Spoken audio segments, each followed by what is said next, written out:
Here we go, Jam Fam. So another day that we're going to jump into something that really plagues people a bunch, which is late night snacking, or if snacking is my vice, what am I supposed to do? Just to kick it out of the way, let's do the call to actions.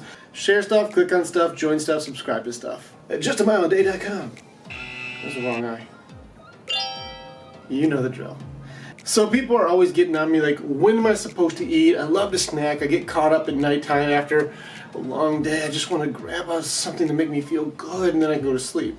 So I'll go over some general basics, rules of thumb, stuff to help people out. Generally speaking, we do get in a diet plan in the second week and jam the excuses, but a lot of stuff that we talk about is more about when to eat on things. Most people recommend not late night eating, or if you are going to snack on something, figuring out what your portions are going to be. Well, I'm not big on counting macros, count calories, or any of those things. Eventually it just gets annoying, and real life doesn't fall into that category of always counting everything. Most people end up quitting doing that after some time because it's either frustrating, or it gets too complicated, or it takes too long, and we're creatures of convenience, let's be honest here. So when it comes down to it, usually I would say at least 3-hour window before you go to bed. Don't eat food because it creates energy and you wake up in the middle of the night or you don't feel so good. You know, it's like you gotta get a good night's sleep, and without that, it does slow down a lot of our other processes. We usually try and keep it within like a window of time, whether you're intermittent fasting or just stop eating at like 7 o'clock, 8 o'clock, whatever time you end up going to bed. Give yourself some time before then, but if you have to eat and you're gonna do something, of course, instead of us recommending something sugary, which is our usual go-to since we were kids, you were taught sugar, sugar, sugar, which is extremely addicting. And of course, if you know anything about my stuff against soda and things like this, you can check out the other videos. We got stuff that we talk about. Don't do those things. When it comes down to how much to eat, general rule of thumb I have most people who do coaching or training say just get a bowl or a bag or a small portion, something you can take. Make it inconvenient to get more, because you just want it to be able to satisfy certain things.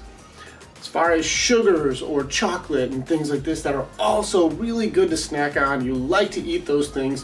What helped me out a lot to help portion those down is understanding what happens. The reason you like chocolate and sugar and things like this is it gives you a big rush of dopamine. That's the chemical in your body that makes you go happy. And when you get dopamine, it makes you feel good. And you get that from a lot of things which cause addictive properties. This is why sugar is more addicting than cocaine. Not saying do cocaine.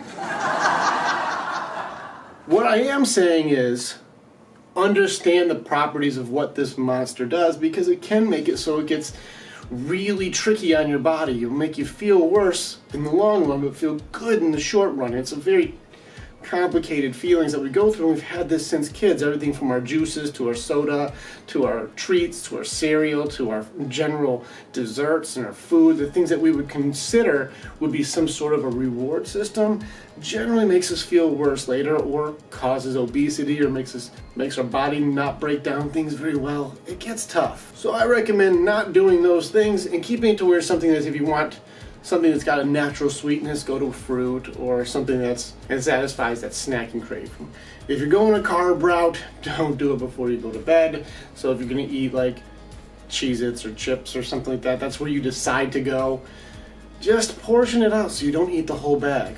General rule, if you're going for like anything, if you eat out of the container in any way, shape, or form, you're probably gonna eat too much.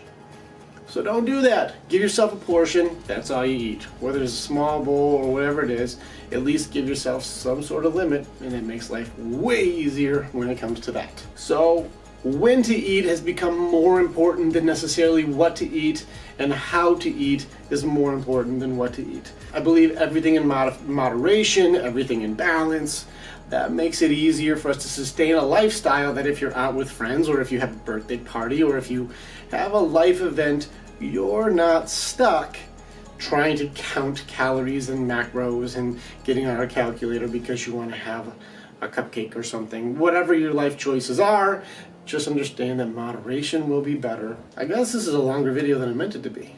So what did we learn in this video? Don't eat at nighttime. Give yourself some time for your body to break down before you go to bed. Moderation. Don't eat too much. Don't eat out of the container. Don't eat too much. And don't do cocaine. I think that's a given. You probably shouldn't do that. Not, listen. Not your mama. Do your life. Find out the best choices. And you all know me. Big on choices. Wrote a book on it. It's all choices. In any case, thank you guys for making it this far in the video. And I'm proud of all of you guys for making better choices. Alright, do your mile.